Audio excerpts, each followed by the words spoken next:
না পাওয়া যায়, তাহলে আপনি যে মখমল বিছানার মধ্যে শুয়ে আরাম করতেছেন, এই বিছানার মধ্যে আল্লাহকে আপনি কি করে পাবেন বলো? যদি এখানে না পাওয়া যায় তাহলে আপনি আল্লাহকে কি করে পাবেন?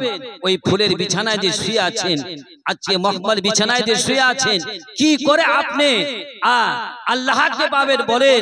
বেরাদান ইসলামী দৃশ্যগুলা উনি দেখতেন। মুআজ্জাজ সামানি কেরাম বেরাদার বাদশাহ একদিন বসে রয়েছেন, আচানক বেরাদান ইসলাম একজন দৌড়ে এসে তিনার ঘোড়ায় চড়ে এসে দৌড়ে তিনার দরবারেতে প্রবেশ করলেন।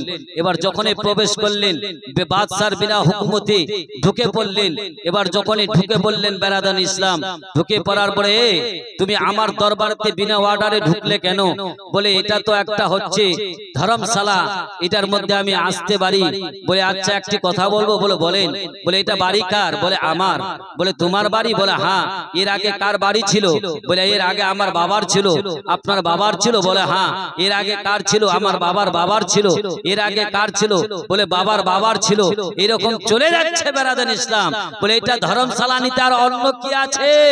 এটা এইভাবেই চলবে। মুআজ্জাজ সামানি কেরাম এই দৃশ্যগুলা উনি দেখে অবাক হয়ে যেতেন, আমি কেন এই দৃশ্যগুলা দেখতেছি? একদিন মুআজ্জাজ সামানি কেরাম বেরাদান ইসলাম অবাক হয়ে গেলেন। এই বাদশাহ দরবারেতে যে মালিনী ফুল নিয়ে এসে ফুলের বিছানাকে তৈয়ার করে দিতেন, উনি আরাম করে বিছানার মধ্যে শয়ন করতেন, আরাম করে বিছানার মধ্যে শুয়ে থাকতেন বেরাদার। একদিন চলে গেছে, এবার তখন ওই মালিনী, এবার মালিনী কি শুন, মালিনী চিন্তা করলেন, এবার সেনাপতি সাহেবকে বললেন, ও সেনাপতি সাহেব, বাদশাহ কোথায় গেছে? বলে আজকে দূরে চলে গেছে, আসতে ওনার একটু লেট হবে। যখন এই কথা বললেন আসতে ওনার লেট হবে, ওই মেয়েটি তখন কি করলেন, যখন আসতে লেট হয়ে যাবে, আমি তো ফুলের বিছানাকে তৈয়ার করি, আমি তো ফুলের বিছানাটা ভালো করে সাজিয়ে দিই, ইনি এই জায়গার মধ্যে ভালোভাবে আরাম করেন, বিছানার মধ্যে ঘুমান, ইনি হরেক রকমের ফুলের সুগন্ধি শুনেন আর আরাম ভাবে এই জায়গার মধ্যে ঘুমান। আমার জিন্দেগি লাইফেতে আমি তো ঘুমাতে পারবো না, কিন্তু একটা মিনিট আমি একটু দেখি, গড়াগড়ি দিয়ে একটু দেখি, আমি এখান থেকে ওই জায়গায় যাব, ওইখান থেকে ওই জায়গা থেকে চলে আসব। বিশ্বের মুসলমান বেরাদরণী ইসলাম এই মেয়েটির নিয়ত করলেন যে এই গড়াগড়ি দিয়ে ওই পাশে যাব, ওই পাশ দিয়ে এই পাশে আসবো, এতটুকু কয়বার 1 মিনিটও সময় লাগবে না, 2-4-5 সেকেন্ডের মধ্যে এই কাজটা হয়ে যাবে। বাবাজিরা আমার, ওদিন যে ওনার কপালে দুঃখ আছে কে আর জানে? বাবাজিরা আমার, মানুষের কপালে দুঃখ থাকলে কেউ তার সুখ করে দিতে পারে না, যার সুখ কপালে থাকে বেরাদার কেউ তার দুঃখ করে দিতে পারে না।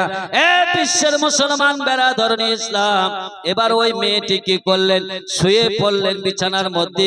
শোয়ার সাথে সাথে আল্লাহ পাক তার চোখের মধ্যে নিন দিয়ে দিলেন, চোখের মধ্যে তার ঘুম চলে আসলো। এমনও ঘুম চলে আসলো বাবাজিরা আমার, ঘুমিয়ে গেলেন। বাদশাহ সাহেব যখন এসে দেখতেছে ঘরের মধ্যে, দেখতেছে আজকে মালিনী যে আমার কাজ করে ওই আজকে ঘরের মধ্যে শুয়ে আরাম করতেছে, কত বড় এর সাহস! বাদশার বিছানাতে শুয়ে আরাম করতেছে, কত বড় এর সাহস, এত বড় এর স্পর্ধা রয়েছে। জল্লাদকে বললেন, এ জল্লাদ! বলে জি হুজুর। বলে একে চাবুকের আঘাত কর। বেরাদারান ইসলাম চাবুক নিলেন। বেরাদার ইসলাম চাবুকটা নিয়ে এত জোরে মারতে শুরু করলেন, এত জোরে মারলেন, মারার সাথে সাথে ওনার নিন ভেঙে গেল। নিন যখন ভেঙে গেল, বলে বাদশাহ সাহেব বেয়াদবি হয়ে গেছে, ক্ষমা করুন, মাফ করে দেন। বলে ক্ষমা করব তোকে আমি মাফ করে দিব? এত বড় তুই একটা ভুল কাজ করেছিস, আমার তুই কাজ করতেছিস আর আমার বিছানার মধ্যে আবার শুয়ে আছিস, তুই তো একটা হলে আমার নকর, তুই হলি আমার একটি নকর, তুই হলি আমার একটি বান্দী, কিন্তু তুই আমার যে বিছানার মধ্যে শুয়ে আছিস আমি কোনো মতেই মেনে নিতে পারতেছি না। এই জল্লাদ, ইনাকে চাবুকের আঘাত করো। মুআজ্জাজ সামানি কেরাম বেরাদান ইসলাম চাবুকের পর চাবুক, চাবুকের পর চাবুক আঘাত করতেছে। একবার যখন চাবুকের আঘাত করে তো হাসি, আরেকবার যখন মারে তো কাঁদে, আরেকবার যখন মারে তো হাসি, আরেকবার যখন মারে তো কাঁদতে শুরু করে দেয়। মুআজ্জাজ সামাইনি কেরাম বেরাদার, বাদশা বলতেছে, ইব্রাহিম বিন আদম তখন বলতেছে, কি ব্যাপার তোমার এখনো সে ভয়টা যায়নি যে আমার সামনে তুই আবার হাসতেছিস? বলে হ্যাঁ হ্যাঁ হুজুর, আমি হাসতেছি, আপনারা আমি কাজ করতেছি, আপনার এই বিছানায় আমি তৈয়ার করে দিই। হ্যাঁ হুজুর, আপনি আমাকে মারেন, আবার আমি কাঁদি, কখনো হাসার মন করে, কখনো কাদার মন করে।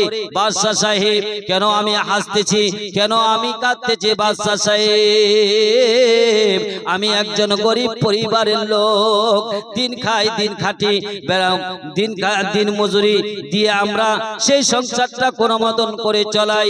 হুজুর, আজকে জানি না আমার কপালে যে এটা দুঃখ আছে, আমি কিন্তু জানি না আমার কপালের এটা দুঃখ রয়েছে।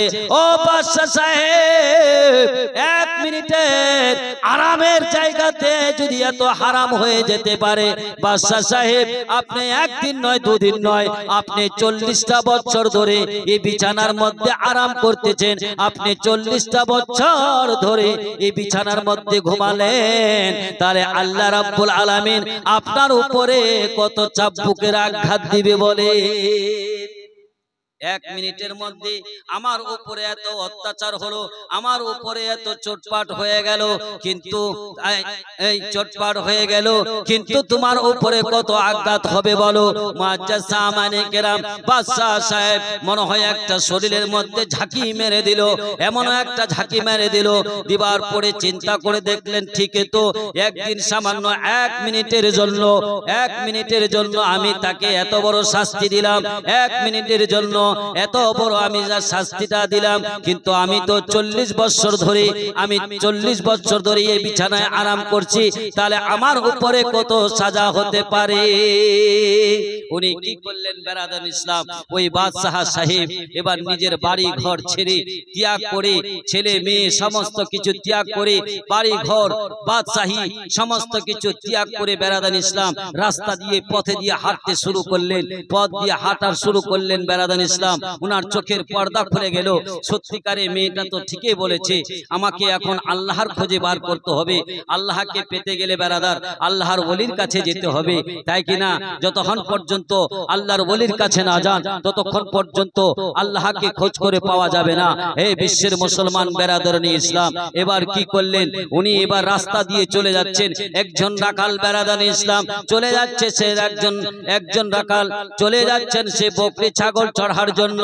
ওনার লেবাসটা ছিল কিসের বেরাদার? ওনার লেবাসটা ছিল চটির লেবাস, ধোকরার লেবাস ছিল বাবাজিরা আমার।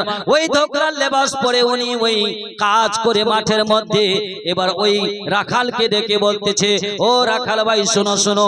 এবার রাখালকে ডাকলেন, যখন রাখালকে ডাকলেন বলে কেন?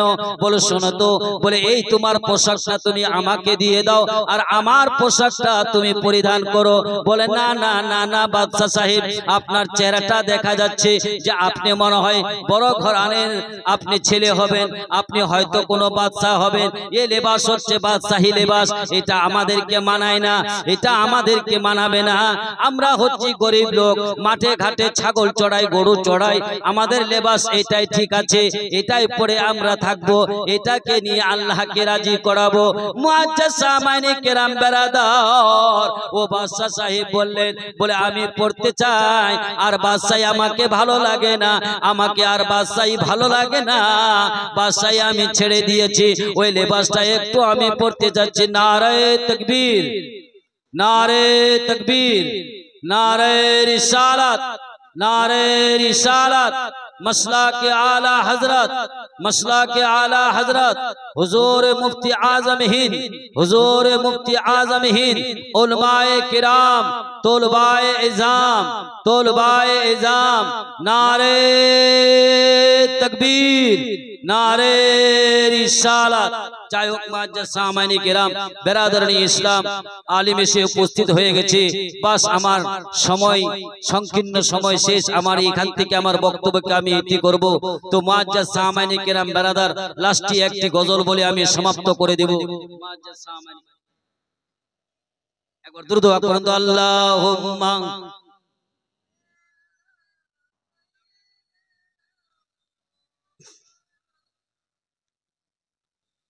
वाला आले सय्यिदना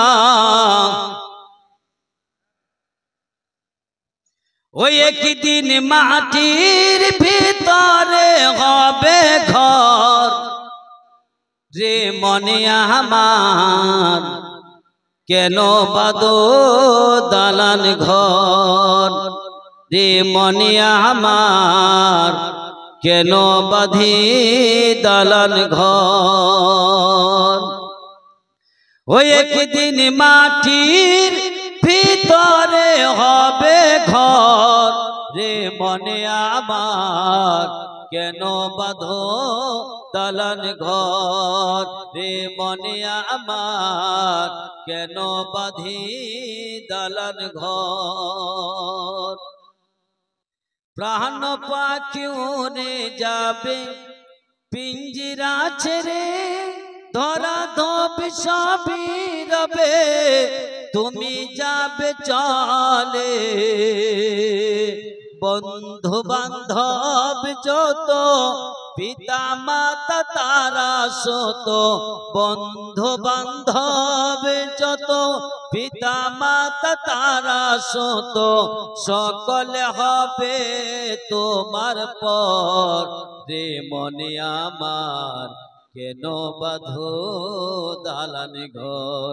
একদিন মাটির ভিতরে হবে ঘর রে মনে আমার, কেন বাঁধি দালান ঘর রে মনে আমার, কেন বাঁধো দালান ঘর। দেহ তোমার চর মচর, দেহ তোমার চর মচর, গলে পচে যাবে,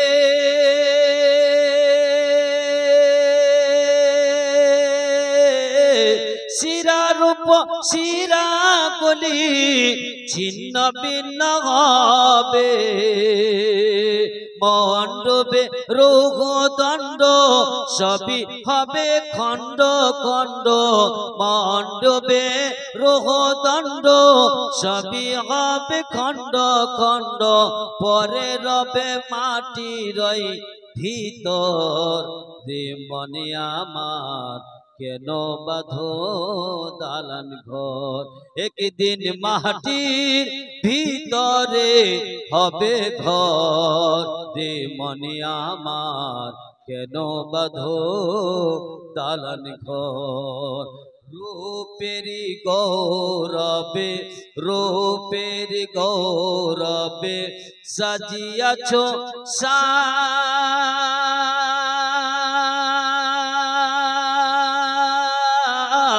সনাতনা কত কিয়ার রাজ কি প্রসাদ। যেদিন প্রাণ চলে যাবে সবই পরে রইবে, ও যেদিন প্রাণ চলে যাবে সবই পরে রইবে, গায়ে দিবে মার কি নথন রে মনে আমার, কেন বাঁধিস দালান ঘর। একদিন মাটির ভিতরে হবে ঘর রে মনে আমার, কেন বাঁধো দালান ঘর রে মনে আমার, কেন বাঁধো দালান ঘর।